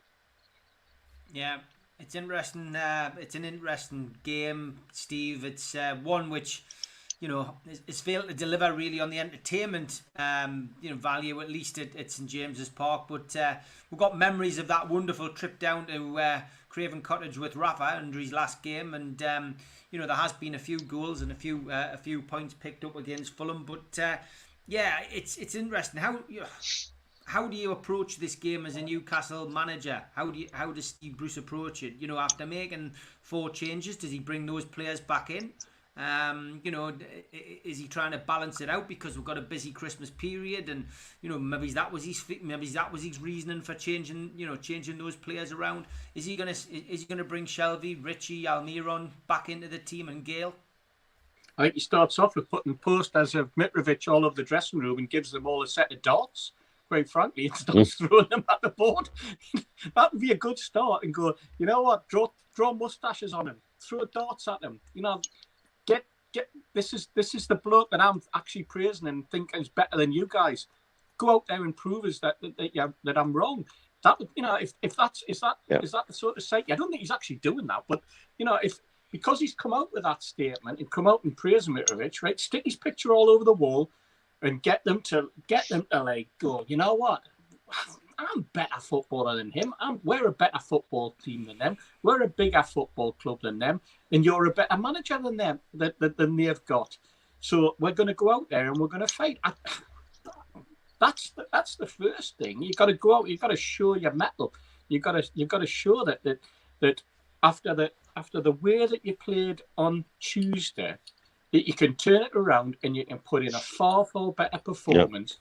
All round, not just in 1 or 2 positions, but all round, playing as a team, and actually looking like you've got some structure and some mould about you, and you're not relying on Carl Darlow to save 3 or 4 shots to keep you in the game, which he did, by the way, because we're all saying, got the 2-2, but Darlow. What was interesting, but one of the first games I've seen for an awful long time, that at half time, Carl Darlow come up. He's covered in mud. Their goalkeeper come up. I didn't know he'd even had a game. He looked like he just walked out for the start. Darlow was covered in clots. I know the pitch was shocking, wasn't it? And it was chewed up. But he was like, I've never seen a footballer with mud on for God knows how many years. It was like rather odd seeing it, and that showed you how active he'd been in the game. He was all over, and he's making save after save. Keep them in the game, knocking them round the corner, blocking shots, stuff like that. I don't want to see that anymore. I want to see Carl Darlow being like the Leeds goalkeeper was, standing against the post and having a tap or whatever. That's the sort of game you want him to have. I thought Mark Douglas made a good. Get in there and say, you know what? I've just built them up. Now I want you to go down and knock them down. But does Steve Bruce do that? Does he? I don't know. I mean, maybe it's the next video, the next film. Maybe he'll have a word with the club and say, look, we did a really good job on We Are the Geordies. Can we do another one where it's actually a spy on the wall, where we're actually in the changing room this time, and the cameras are on the players rather than on the fans? Maybe then would find out what the real truth is about what this lot are really like. Yeah, I thought Mark Douglas made a good point after the match about this results being coming, and you've got to look at how active, Darlow's been. I've noticed some of the people trotting off stats and the whole XG stuff. Suddenly you've gone quiet about how many saves Darlow's making and how active he is in a game, because he's the most active keeper in the league, and that's a failing of the defence and the midfield organisation in front of him. It's not his fault, because I thought he again didn't have a bad game the other night, and yet he's let 5 goals in. How can you not have a bad game and let 5 goals in? Is it ironic then, Mitch, that in the last 2 seasons, because in my mind, the player of the season so far, and we're coming up to Christmas, so the player of the half season has been Darlow. Yeah. And in the previous season, the player of the season was Dubravka. Yes. So under the 2 seasons, or the season and a half under Bruce, our best player has been our goalkeeper. Aye. Is that coincidental? You know, or Look, am I looking at this from like some sort of alternative reality here? Darlow's form's been a significant part in that. They're in a fortunate position to take their time bringing Dubravka back. They haven't had to rush him back. We know at least when Dubravka does come back and gets an opportunity to get in the team, he'd be properly fit. You're not being rushed back, and there's only one reason for that, and that's Carl Darlow's form. Or you'd be sold. Or he'd be sold. Yeah, absolutely. But I mean, Darlow's form is fantastic. It's a welcome highlight of a otherwise disappointing season in so many ways in terms of performances on the pitch. Again, comes back to the argument: how do you want to rate your success? How do you want to value what you're doing as a team? But in these performances where we're getting 30 to 35% of the possession, and we're letting the opposition have well into double figures shots on target, you need to keep her in form like that. Otherwise, you just rock bottom the league. And that, as Mark Douglas rightly said, that looked like a performance that had been coming for a long time. Yeah. You know what annoys me, guys? What annoys me is that we're on 17 points. We could have been on 20. We could have been 5 points away from sort of up there with the top spot. But we're not. You know, no. and it's a crap. This is of all seasons. This is a situation where, you know, a couple of seasons ago Leicester City snatched the league. You know, where they had a run and nobody saw them coming and they ended up winning the league, that type of thing. And we're looking at Everton, we're looking at it's Southampton, Wolves to a certain extent with their result the other night, and we're seeing clubs that shouldn't be there or thereabouts actually shaking it up. And what's really annoying is that we are not one of those 3 or 4, and not part of the 4 shaking it up, because we should be shaking it up. But when we are the club that should be there or thereabouts, because the top teams are leaking goals, they're dropping their standards, they're using excuses of COVID, they're using excuses of injuries, they're using head injuries and not being able to bring substitutions in play. They're demanding 5 substitutes instead of 3. Are we going to have that vote? Are we going to have that vote every fortnight until they get their own way? We are. I think so. You know, what's going on with that? The first thing that's going to happen is either going to be they're eventually going to win that, or Trump's going to end up staying as president. And I'm wondering which one's going to happen first. You know, it's getting to that crazy situation. But this is a season where it's going to be an opportunity missed for Newcastle. Mm-hmm. You know, because of the circumstances. And if Bruce is still there at the end of the season, he should, you know, he might look back and go, you know what? At the beginning of December, we're on 17 points. Or middle of December, 17 points. I could have been 5 points away from top spot. Mm-hmm. I could have been in that concertina part. The results went a certain way at Christmas with Man City and with Liverpool and Man United, who incidentally have won 5. I think they've won every away game this season. They cannot win at home, you know. And it's their away form that now people are talking about. And I listened to Matic in the car this morning, and he was saying that they think that they're in with a chance of winning the league. It was only a couple of weeks ago they were talking about Solskjaer getting a sack and Pochettino coming in. That's how crazy this league is. Mm-hmm. It's all over the place, and that's why a run by the likes of a Southampton or an Everton or a Wolves or a Newcastle could have really, really shaken this up, but we're not going to be part of that. And that for me is an opportunity not just missed, but like, you know, sliced from the edge of the box into the corner flag, if you know what I mean, in football terms, you know. And it's also why you've got the likes of the second season syndrome that's coming in at Sheffield United, because they were like, you know, oh, what a fantastic team they are. Look at them now. And this is the Premier League. You know, it doesn't take much. It doesn't take much for it to like slip. And for you, when you lose games and your confidence goes and you don't make changes, you don't make the purchases. Mm-hmm. Tell you what, the January window is going to be vital for Newcastle. Is he going to spend any money, There's got to be lads? buys come in. There's got to be buys come in to strengthen them, because we could end up because the gap is going to appear, and then we could be struggling. And we know what happens with Bruce. Whoa, it'll go like that, like a stone. Yeah, I mean, that's the big question, Mitch. Is he going to spend any money? You know, or is he just going to concentrate on loans? Difficult. I think probably concentrate on either loans or value signings. My personal feeling is, and certainly something I was. This is why I've used the waypoint of Christmas being vital. In terms of my understanding is that had things progressed quicker takeover wise, there was people ready to go to try and hit the ground running. And that still could happen within January, I guess. But then we're working on very tight time frames.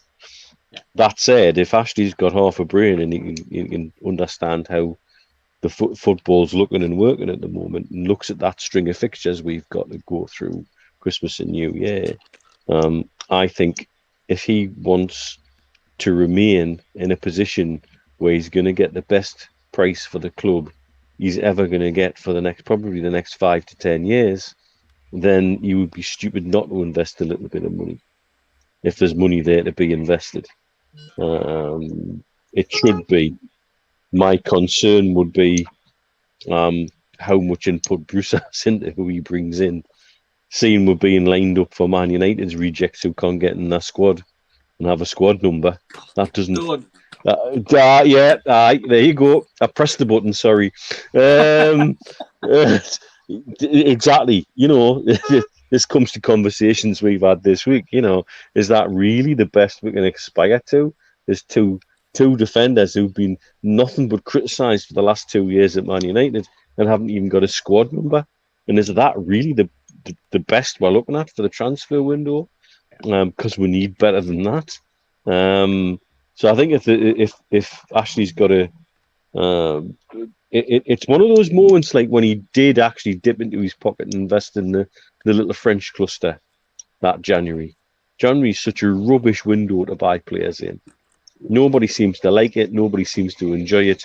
It seems to inspire more panic buys than will rig, and so it's one of those situations where you would rather not be investing in January. But if he wants to protect that investment, wants to protect that deal, because as sure as eggs, you won't get that amount of money if we end up in the Championship at the end of the season. He's got to invest, but it's got to be the right investment. It can't just be random investment. It's got to be strategic. I think if it's done, it's got to be strategically placed. If they want value, they've got to look at where they can get the best value. I gather there's a couple of French clubs now in financial bother. Maybe there's players there for the picking, you know, because if we've got a little bit of cash to spend, the French clubs traditionally aren't cash rich. That's why the players, you know, why we've had so many French players over the years, because we make them deals that they can't say no to, you know.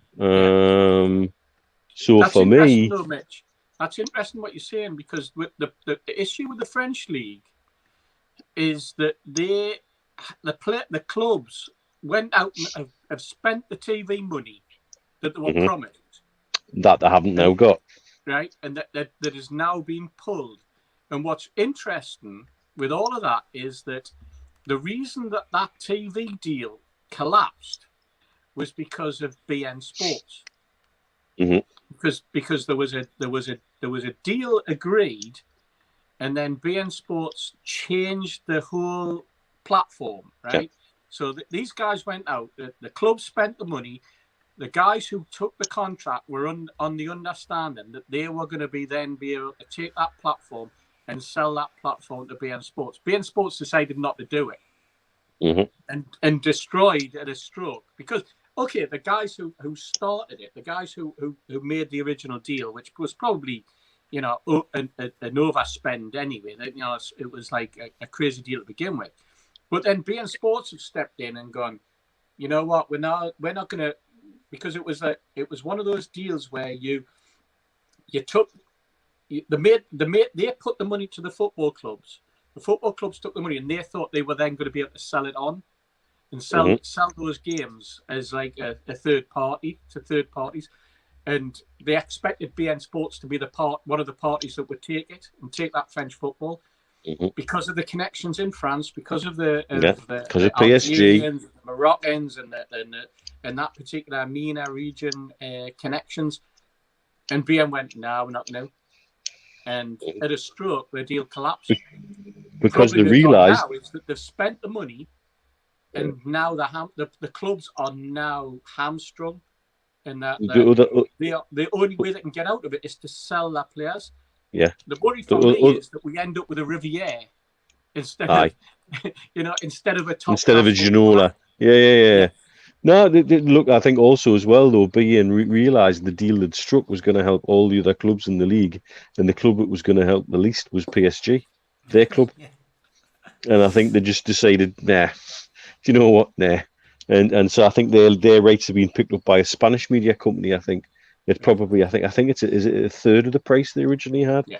It's something like that. I can't remember the figures off the top of my head, but I know it's a significant impact. And there are some clubs who are perceived as big clubs in France, really genuinely need to be looked at in as places you could pick value up because they're cash poor. Yeah. We've gone into extra time. It has beaten the clock's beaten with lots of people saying happy Christmas. Jason says Mitch is widow twanky, hasty as buttons, and Steve W was the fairy godmother. I always play the villain, Jason. You need to get up with a program, mate. I always play the villain in these things. The last one I played actually was in the Robin Hood and the Sheriff of Nottingham. I played Ashley Lambie as Earp. That was the name of my character. So, and you know what, Steve? I was in the audience and I booed you continuously. Exactly. Fantastic. Great stuff. Lots of people saying happy Christmas. You don't need to say happy Christmas. I had a chat with the lads off air, and we are going to make an appearance on Christmas Eve for 1 hour. So we've got 3 Amigos Christmas special for 1 hour. Time to be confirmed, but I would assume it's going to be round about the 4 o'clock mark. I've also pre-recorded a really good show with Liam Kennedy for Christmas Eve as well. We look back over the last 30 years of Newcastle number 9s, and Liam picks his top 9 number 9s, so that'll be going out at 6 o'clock. So we'll be doing 4 till 5, I would imagine, if that's good with the lads, and then hopefully 6 till 7 you'll be able to sit in and watch that. We'll have put plenty of stuff up over the Christmas holidays. We're all having some time off. I have to say, Steve, I enjoyed doing the Dream Team with you. That was a good hour's crack. Dream Team's been great. I'm hoping to get Steve Hasty in the bag over the next couple of days. I've got mine here. Don't worry. I've got mine already. We've got some of those. We've got some great ones lined up. We've got some regular people. So we'll have Steve, we'll have Mitch. We've got I did Spenny's today. We've got Daz, we've got Martin, we've got Nathan. I'm going to try and get the girls as well if they're up for it. But also done a couple of specials for Super Mac and Gibbo, so that you can get your weekly fix of Super Mac and Gibbo for the couple of weeks that we're having off. First up, we've done a Road to Wembley, the 1976 Road to Wembley, that is, the League Cup final, where Newcastle faced Man City, and Malcolm and Gibbo talk a little bit about the run to Wembley and then the final itself. And we've also done Super Mac the England Years, which is a cracking programme. Really enjoyed just sitting listening to both of them. I say very little on both of those shows, but we literally just listen to those two wax lyrical about the good old days and some great stories about on and off the pitch. So don't forget, tomorrow it's Match Day Live, hosted by Daz and Martin. So I'm looking forward to taking part in that, but watching the guys run the show whilst I'm down in London working. But I will be chipping in. I will be relying on them to keep me updated as to what's going on with the game as well. So quick prediction, lads, before we finish off. Steve, your prediction for tomorrow's game? 1-1. 1-1, okay. What about you, Mitch? 1-0 to us. 1-0 to us, okay. I'm going to go... I think there'll be goals again, you know. I'm going to go 2-2.